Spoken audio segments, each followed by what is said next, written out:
રાધે રાધે, જય શ્રી કૃષ્ણ મિત્રો. આ વર્ષનું પ્રથમ સૂર્યગ્રહણ 8 એપ્રિલ 2024 સોમવારના રોજ થવા જઈ રહ્યું છે. આ 6 રાશિના લોકોનું ભાગ્ય સૂર્યની જેમ ચમકશે. આ 6 રાશિના લોકોનું ભાગ્ય ચમકશે. ઓમ નમઃ શિવાય, હર હર મહાદેવ, જય સૂર્યાય નમઃ. મિત્રો, મીઠાઈ વેચવા માટે તૈયાર થઈ જાઓ. 8 એપ્રિલના દિવસે જે સૂર્યગ્રહણ થવા જઈ રહ્યું છે તેના તુરંત પછી આ 6 રાશિના લોકોનું નસીબ આ રીતે ચમકવા લાગશે. આ 6 રાશિના લોકોને મળશે સુખ, સમૃદ્ધિ. બીજી તરફ તેમના જીવનમાં ધન અને સમૃદ્ધિ. શાસ્ત્ર અનુસાર આ રાશિના લોકોનું ભાગ્ય સંપૂર્ણ રીતે બદલવા જઈ રહ્યું છે. તેમના નવગ્રહ તેમની સાથે રહેશે. એટલું જ નહીં, તેઓ તેમના જીવનમાં પણ સાથ આપવાનું શરૂ કરશે. તેમને માત્ર અપાર સુખ જ મળશે. આ સૂર્યગ્રહણ બાદ આ 6 રાશિના લોકોના જીવનમાં ધનનો વરસાદ થશે. તેમના જીવનમાં ધનના તમામ માર્ગો ખુલી જશે. જીવનમાં આવનાર ધન સંપત્તિમાં વધારો થશે. હવે આ સૂર્યગ્રહણ પછી આ 6 રાશિના જાતકોને જે પણ નિર્ણય લેશે તે નિર્ણયથી તેમને ફાયદો જ થશે. તેમના કરિયર અને બિઝનેસમાં અચાનક પ્રગતિ જોવા મળશે. હિન્દુ કેલેન્ડર અનુસાર હવે આ 6 રાશિના લોકોને સૂર્યગ્રહણ પછી કરોડપતિ બનતા કોઈ નહીં રોકી શકે. અને સૂર્યગ્રહણ દરમિયાન તમામ રાશિના લોકો નાના નાના ઉપાયો અપનાવી શકે છે. જો તમે જ્યોતિષશાસ્ત્ર મુજબના ઉપાયો અનુસરો છો તો તમે તમારા જીવનની તમામ પ્રકારની સમસ્યાઓમાંથી તો મુક્તિ મેળવી જ શકો છો, પરંતુ તમારા જીવનમાં સુખ, સમૃદ્ધિ, સંપત્તિ પણ મેળવી શકો છો. આ વિડીયોમાં અમે તમને જણાવીશું કે એવી કઈ ભૂલો છે જે તમારે સૂર્યગ્રહણ દરમિયાન ભૂલથી પણ ન કરવી જોઈએ. કારણ કે જો તમે આ ભૂલો જાણી અજાણીએ કરશો તો તમારા જીવનમાં દુઃખોનો સામનો કરવો પડશે. ભવિષ્યમાં તમારે ચોક્કસપણે સમસ્યાઓ અને ગરીબીનો સામનો કરવો પડશે.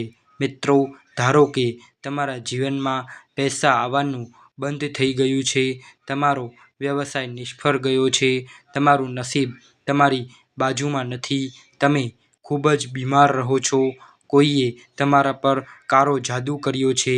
જો તમે જ્યોતિષશાસ્ત્ર અનુસાર સૂર્યગ્રહણ દરમિયાન કોઈ પણ ઉપાય કરશો તો તમને તે ઉપાયનો ચોક્કસ લાભ મળશે અને તમને તમારા જીવનની દરેક પ્રકારની સમસ્યાઓમાંથી ચોક્કસ રાહત મળશે.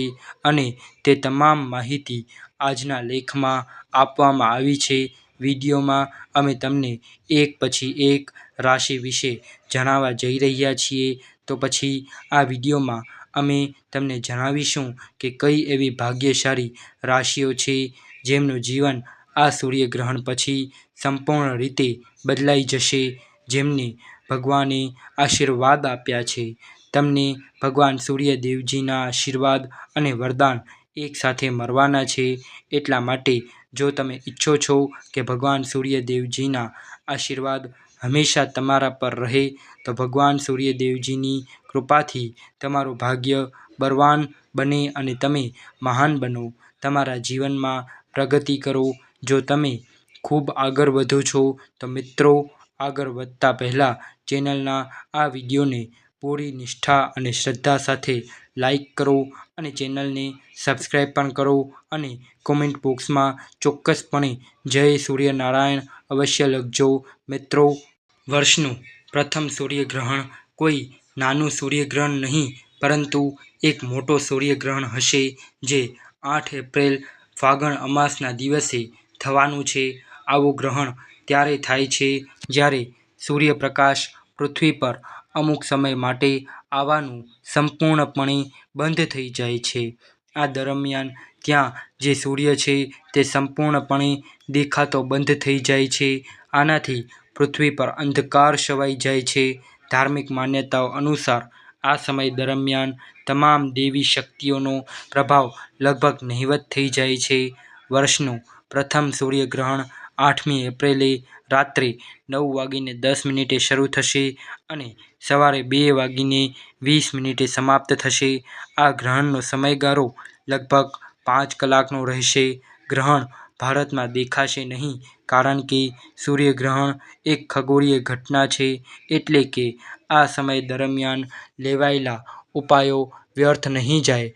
આ ઉપાયો ઉલટાવીને તમને ચોક્કસ ફાયદો થશે. અને મિત્રો, જ્યારે પણ સૂર્યગ્રહણ થાય છે ત્યારે સૂર્યગ્રહ તેની રાશિ બદલી નાખે છે, જેની સીધી અને પરોક્ષ અસર હોય છે. 12માંથી 12 રાશિ ચક્રને અસર કરે છે. અને જો તમે સૂર્ય રાશિ વિશે નથી જાણતા તો તમારી માહિતી માટે અમે તમને જણાવીએ કે સૂર્ય રાશિનો સંબંધ વ્યક્તિના ભાગ્ય સાથે હોય છે. એટલે કે જે વ્યક્તિની સ્થિતિ સારી હોય છે તેમની કુંડળીમાં સૂર્યગ્રહ સારો માનવામાં આવે છે. ભાગ્ય હંમેશા તેમનો સાથ આપે છે. અને આ વખતે સૂર્યગ્રહણ થવાની સાથે જ 6 રાશિના લોકોનું ભાગ્ય સંપૂર્ણપણે બદલાઈ જશે. તો આ વિડીયોમાં અમે તમને જણાવી રહ્યા છીએ કે સૂર્યગ્રહણ દરમિયાન તમે કયા ઉપાયો કરી શકો છો. જો તમે સૂર્યગ્રહણ દરમિયાન આ ઉપાય કરશો તો તમને તેના ફાયદા ચોક્કસ જોવા મળશે. તો અમે તમને જણાવીશું કે કઈ એવી ભાગ્યશાળી રાશિઓ છે જેમનું જીવન આ સૂર્યગ્રહણ પછી સંપૂર્ણપણે બદલાઈ જશે. ગ્રહણ તો મિત્રો ગમે તેટલું લાંબુ ચાલે, પણ આ વાતનું ખાસ ધ્યાન રાખો. ન તો ઘરમાં ભોજન બનાવશો અને ના તો કોઈ ખાશે. શાસ્ત્રોમાં આ વસ્તુની સખત મનાઈ છે. બીજું, ઘરની તમામ મહિલાઓએ ખાસ કાળજી રાખવાની રહેશે. સૂર્યગ્રહણ ગમે તેટલો લાંબો સમય ચાલે, સૂર્યગ્રહણનો સમયગાળો ચાલુ રહે તે સમય સુધી કાંસકાનો ઉપયોગ ન કરશો, નહીંતર તે અયોગ્ય માનવામાં આવે છે. આપણા વેદ અને પુરાણોમાં ઉલ્લેખિત છે એ અશુભ કહેવાય છે. મિત્રો, સૂર્યગ્રહણ જ્યાં સુધી ચાલે ત્યાં સુધી તમારા ઘરમાં છરી અને તીક્ષ્ણ વસ્તુઓનો ઉપયોગ ટાળવું જોઈએ, નહીંતર તેની સીધી અસર તમારી આર્થિક સ્થિતિ પર પડે છે. સૂર્યગ્રહણ દરમિયાન પૃથ્વી પર અસર થશે. અહીં આવ્યા પછી પણ તમારે શારીરિક સંબંધો ન રાખવા જોઈએ. પ્રથમ ઉપાય જે અમે તમને જણાવવા જઈ રહ્યા છીએ તે દેવાથી મુક્તિ મેળવવાનો એક ઉત્તમ ઉપાય છે. મિત્રો, ધારો કે તમે લોન લીધી છે જેને તમે ચૂકવી શકતા નથી, તો તમે આર્થિક મુશ્કેલીમાં છો. જો તમે અટવાઈ ગયા છો, તમારા જીવનમાં પૈસા આવવાનું બંધ થઈ ગયું છે અને તમે આ બાબતને લઈને ખૂબ જ ચિંતિત છો, તો તમે સૂર્યગ્રહણ દરમિયાન તમારે ફક્ત એક લાલ કપડું લેવાનું છે. તમારા જમણા હાથથી લાલ કપડામાં એક મુઠ્ઠી લવિંગ મૂકીને આ કપડાનું બંડલ બનાવીને તમારા ઘરના પૂજા રૂમમાં રાખવું જોઈએ. બીજા દિવસે એટલે કે 9મી એપ્રિલે તમારે આ બંડલ કોઈની પાસે લઈ જાઓ. મંદિરની બહાર બેઠેલા ભિખારીને દાન કરવું જોઈએ. જો તમે આ પ્રકારે આ ઉપાય કરશો તો તમને તમારી સમસ્યાઓથી રાહત મળશે. તમને ચોક્કસપણે આર્થિક મુશ્કેલીઓમાંથી રાહત મળશે. આ એક ઉપાય છે જે લોનથી છુટકારો મેળવવામાં મદદ કરે છે. જો ગ્રહણ દરમિયાન કરવામાં આવે તો તે કરાયેલ વ્યર્થ જતું નથી, જેના વિશે જ્યોતિષમાં સ્પષ્ટ લખાયું છે. મિત્રો, જો તમે ઈચ્છો છો કે તમારા ઘરમાં ક્યારેય પણ કોઈ વ્યક્તિ કાળા જાદુથી પ્રભાવિત ન થાય, જો બહારના લોકો તમારા ઘરના લોકોને કર્મ વિદ્યા બંધન કરવા માટે દબાણ કરવાનો પ્રયાસ કરે છે, તો તે તમારા ઘરના લોકોને અસર કરતું નથી, તો પછી માત્ર એક કામ કરો અને સૂર્યગ્રહણના દિવસે સૂર્યગ્રહણની શરૂઆત થતાં જ એક નારિયેળ ખરીદો. રાત્રે તેને નારિયેળને ઘરના દરેક સભ્યના કપાળે સ્પર્શ કરવાનું અને આ નારિયેળને ઘરના પૂજા રૂમમાં રાખવાનું છે. અને બીજા દિવસે તમારે આ નારિયેળ લઈને કોઈપણ મંદિરના પૂજારીને દાન કરવાનું છે. આ ઉપાય છે.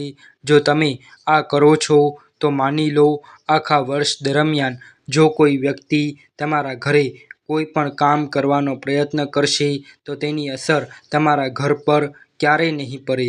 મિત્રો, જ્યોતિષશાસ્ત્રમાં સ્પષ્ટ લખ્યું છે કે સૂર્યગ્રહણના બીજા દિવસે જો કોઈ વ્યક્તિ પોતાના ઘરે વસંતનો છોડ લાવે છે તો તેના ઘરમાં દેવી લક્ષ્મીની કૃપા હંમેશા બની રહે છે. જો તમે આ જાણતા ન હોવ તો તમારી જાણકારી માટે તમને જણાવી દઈએ કે સદાબહાર છોડ એક એવો છોડ છે જેમાં દેવી લક્ષ્મીના 8 સ્વરૂપો નિવાસ કરે છે. તો તમારે ફક્ત એટલું જ કરવાનું છે કે મિત્રો, 8 એપ્રિલે સૂર્યગ્રહણ થઈ રહ્યું છે અને 9 એપ્રિલે તમારે એક સદાબહાર છોડ લાવવાનો છે અને તેને તમારા ઘરની કોઈ પણ પૂર્વ દિશામાં રોપવાનો છે અને દરરોજ તેને જળ ચડાવવાનું છે. જો તમે આ કર્યું છે તો આ સૂર્યગ્રહણ પર દેવી લક્ષ્મીજીની કૃપા અવશ્ય પ્રાપ્ત થશે. ગ્રહણ પછી તે હંમેશા તમારા ઘરે રહેશે અને તમારા ઘરમાં ક્યારેય પૈસાની અછત નહીં રહે. આ સૂર્યગ્રહણ પછી જે પ્રથમ રાશિચક્રનું જીવન સંપૂર્ણ રીતે બદલાઈ જશે તે છે મકર રાશિ. જો તમે મકર રાશિના જાતકો છો તો સૂર્યગ્રહણ પછી તમારું ભાગ્ય મજબૂત બનશે. તમારા નવગ્રહ તમારા જીવનમાં તમને સાથ આપવાનું શરૂ કરશે. જો તમે કોઈ કામને લઈને ખૂબ જ ચિંતિત હતા તો તમને તમારી ઈચ્છિત નોકરી મળશે. ભગવાન સૂર્યના આશીર્વાદથી તમારા જીવનમાં એક એવો પ્રકાશ આવવાનો છે જેના પછી તમારે આવનાર સમયમાં કોઈ પણ પ્રકારના અંધકારનો સામનો નહીં કરવો પડે. આ સૂર્યગ્રહણ પછી સૂર્ય ભગવાનના આશીર્વાદ આગામી સમયમાં આવશે. આગામી ભાગ્યશાળી રાશિ છે તુલા રાશિ. જો તમે તુલા રાશિના જાતકો છો અને લાંબા સમયથી બીમાર હતા તો આ સૂર્યગ્રહણ પછી તમને તમારી બીમારીમાંથી રાહત મળશે. તમારો બંધ થયેલો ધંધો ચાલુ રહેશે. તમારે તમારા જીવનમાં ધન સંપત્તિ આવવાના અનેક માર્ગો ખુલવા જઈ રહ્યા છે. તમારા જીવનમાં આવનારા ધન સંપત્તિમાં વધારો થઈ જશે. ભગવાન સૂર્યદેવના આશીર્વાદથી તમારા નવગ્રહ તમારો સાથ આપવા જઈ રહ્યા છે અને જો આ સૂર્યગ્રહણ પછી તુલા રાશિના લોકો રાશિચક્રમાં કોઈ પણ નવો ધંધો શરૂ કરશે તો તેમને સફળતા જોવા મળશે. તેમનો ધંધો ઘોડા કરતાં પણ વધુ ઝડપથી દોડવા લાગશે. મિત્રો, આ યાદીમાં આગળની ભાગ્યશાળી રાશિ છે કન્યા રાશિ. જો તમે કન્યા રાશિના જાતકો છો તો આ સૂર્યગ્રહણ પછી તમારા વિદેશ પ્રવાસ પર જવાની સંભાવનાઓ છે. તમને રાજકીય લાભ મળશે. તમારા વિરોધીઓ અને દુશ્મનો તમારી આગળ ઘૂંટણીએ પડશે. સમાજમાં તમારું માન સન્માન વધશે. બજારમાં અટવાયેલા પૈસાનો નિકાલ થશે. બજારમાં કોઈ પણ પૈસા રોકશો તો તેમાંથી તમને મોટો નફો થશે. તમારી જે પ્રોપર્ટી વેચાતી નથી તે હવે સૂર્યગ્રહણ પછી સરળતાથી વેચાઈ જશે અને તમને સારો નફો આપશે. આ યાદીમાં આગળની રાશિ છે મેષ રાશિ. જો તમે મેષ રાશિના જાતકો છો અને નોકરી માટે તૈયારી કરી રહ્યા છો તો લાંબા સમય પછી તમને નોકરી મળી જશે. મેષ રાશિના લોકોના જીવનમાં આ સૂર્યગ્રહણ પછી ચમત્કારિક સકારાત્મક પરિવર્તન આવવાના છે. તમે મિલકત ખરીદવા માટે ખૂબ જ ચિંતિત હતા તે મિલકત પણ તમારી હશે. તમારા જીવનમાં એવી સંભાવનાઓ બની રહી છે કે આ સૂર્યગ્રહણ પછી તમે લગ્ન કરી શકો છો. મેષ રાશિના લોકોને આ સૂર્યગ્રહણ પછી અણધારી સંપત્તિ મળશે. આનાથી તેઓ લાખો અને કરોડોની સંપત્તિ મેળવવા માટે લાયક બની રહ્યા છે અને આ સૂર્યગ્રહણ પછી તમને કરોડપતિ બનતા કોઈ રોકી નહીં શકે. આ પછી આવનાર ભાગ્યશાળી રાશિ છે સિંહ રાશિ. મિત્રો, જો તમે સિંહ રાશિના જાતકો છો આ સૂર્યગ્રહણ પછી તમારું ભાગ્ય જીતી શકે છે. સમાજમાં તમારા માન સન્માનમાં ચોક્કસ વધારો થશે. તમને ઈચ્છિત સંપત્તિ મળવાની છે. જો તમે વિદેશમાં ભણવાનું સપનું જોઈ રહ્યા હતા તો ભગવાન સૂર્યદેવના આશીર્વાદથી આ સૂર્યગ્રહણ પછી તમારું એ સપનું ચોક્કસપણે પૂરું થશે. ભગવાન સૂર્યદેવજીના આશીર્વાદથી તમારા નવગ્રહ તમને સાથ આપવાનું શરૂ કરશે. તમને ધન સંબંધી અનેક પ્રકારના લાભ મળવાના છે. મિત્રો, તમને આ વિડીયો પસંદ આવ્યો હોય તો આ વિડીયોને લાઈક કરજો, શેર કરજો અને આપણી યુટ્યુબ ચેનલને સબસ્ક્રાઈબ કરી બેલ આઇકન દબાવજો અને કોમેન્ટ બોક્સમાં જય શ્રી સૂર્યનારાયણ અવશ્ય લખજો. ધન્યવાદ. હર હર મહાદેવ.